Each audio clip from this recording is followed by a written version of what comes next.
Hey guys, welcome to Tactical Trio. This is Chris. Today we're talking about a classic. This is the Sig P239, a very compact gun, one of the most reliable weapons of its time. Today we're going to be doing an in-depth review. So if you're looking at getting one of these, this video might just help you. So let's start off with talking a little bit about the Sig P239. So this is a compact weapon, not a subcompact, so it's going to be a little bit bigger than your more modern day subcompact pistols. It is a little bit heavier, coming in at 25 ounces to 27 ounces, depending on what model you get. It came in a 9mm, 357, and a 40. This is the 40. It's a single stack, slim pistol, so I think that's pretty cool. Semi-automatic, and it is a single and double action firearm. So with most weapons nowadays coming with some type of safety feature, whether that's on the trigger, having an actual safety itself, or on the handle of the gun, the Sig P239 does not have a traditional safety. But with it being a single and double action weapon, it kind of acts like the safety. So whenever you're in the non-firing position, if you have one chambered, this trigger pull is pretty tough, and it's going to take a long way in order for you to get into the firing position and accidentally fire off a round. Now whenever you put it into the fire position, she's ready to go. She has a very short trigger pull. As you can see there, your firearm is ready to fire, but again, it doesn't have a traditional safety, but I think that the double action actually acts like a safety in itself.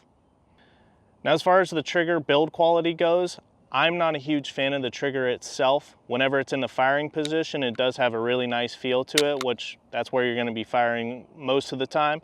But whenever it's in the non-firing mode, I feel as though this trigger is a little bit too curved for my finger. That's just preference. I'm pretty used to my Glock, my subcompact gun, it being more of a straight trigger. So again, that's just getting nitpicky, that's just personal preference.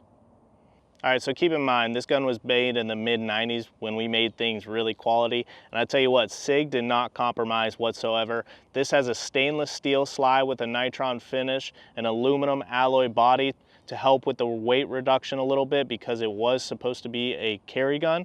But even the magazine is actually metal in itself. So unlike a lot of guns nowadays, like for example, my Glock 43, there are no plastic components on this gun whatsoever. My Glock comes with a plastic sights on it, plastic trigger. Now, of course, that's for weight reduction, but for reliability purposes, the Sig P239 is phenomenal when it comes to reliability. It was used in law enforcement. I believe it actually saw some use in the armed forces. And of course, if you're just an enthusiast or somebody looking to protect yourself, the Sig P239's reliability is second to none.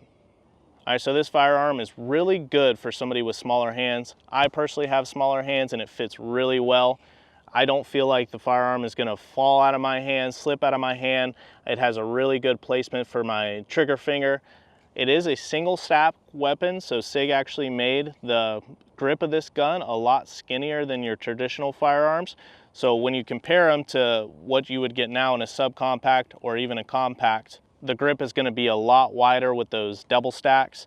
Again, this is a single stack, a lot slimmer grip. It helps with the weight reduction. You're going to get 7 in your magazine, 1 more in the chamber that goes for the 40 and the 357. The 9mm, you can get 1 extra round.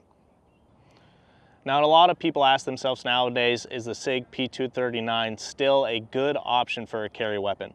That's personal preference at the end of the day. I carry a Glock 43. I think that it weighs a little bit less. It is definitely more compact because it is a subcompact, with this being a compact. This weighs a little bit more, but this gun is phenomenal when it comes to shooting. It feels really good in the hand. I keep this particular weapon on my nightstand. It has glow-in-the-dark sights that come standard, so if an intruder comes in the middle of the night and I gotta have my firearm ready, I can quickly get him, beat it up, and obviously protect my house. So this is kind of the gun that I keep on my nightstand. I don't think I need any more than 7 rounds, but there are still people out there that do carry this weapon because it is such a reliable weapon and it feels so good in the hand. So one thing I forgot to mention about the Sig P239 is actually something that Sig is known for, is their decocker right here. So whenever you put it into the fire mode like that, and you don't feel the need to use your firearm anymore, and you have one chambered, you can take your finger right here, push the decocker down, release it, and there you go. Your gun is now decocked. All right, so one thing Sig is known for is how easy it is to break down their guns.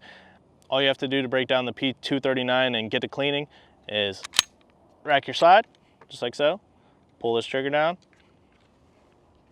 pull the slide back, and it slides right out. So really, you don't need any tools to disassemble this gun to get right to the cleaning process. You can go ahead and get to your barrel, your spring, your firing pin, everything on the internals, get it nice and cleaned up. To reassemble, you just align your slide right back into place. Cock it back, rack your slide, and then push this back up, and you're ready to go. Right back to shooting. All right, so what's the verdict? The Sig P239 might not have the magazine capacity of some modern compacts, but it shines in reliability, build quality, and precision. It's a firearm you can trust, and that's why it still holds a place in the heart of so many shooters today. All right, let's take this firearm down and put some rounds through her.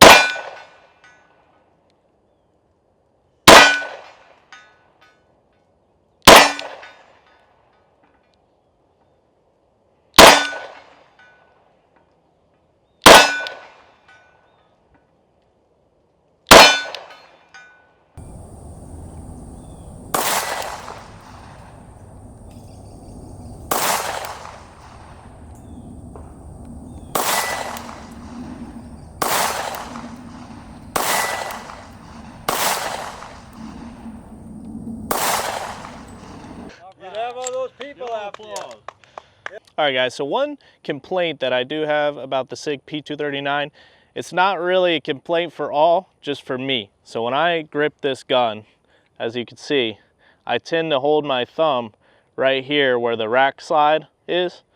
And when I'm firing my rounds, whenever I fire that last round, sometimes the slide will not rack itself, and I don't know that I've actually run out of ammunition like you may have just saw in that previous shooting. So that is a little complaint that I have. It might just be a me thing. I'm not going to change my grip. I feel very comfortable with my grip. With all my other pistols, this is the only pistol that I have a problem with that. So it's just something you got to know about, get used to. Hey, if I get to that 7th, 8th round, and or what I should say is I should not have to get to that 7th or 8th round, and I should never be in that situation. I should definitely get them on the first 3 to 4. Hey guys, make sure you drop a comment. Are you interested in owning a Sig P239, or do you already own one? Hey, make sure you hit that subscribe button, hit that like button, and follow for more gun content.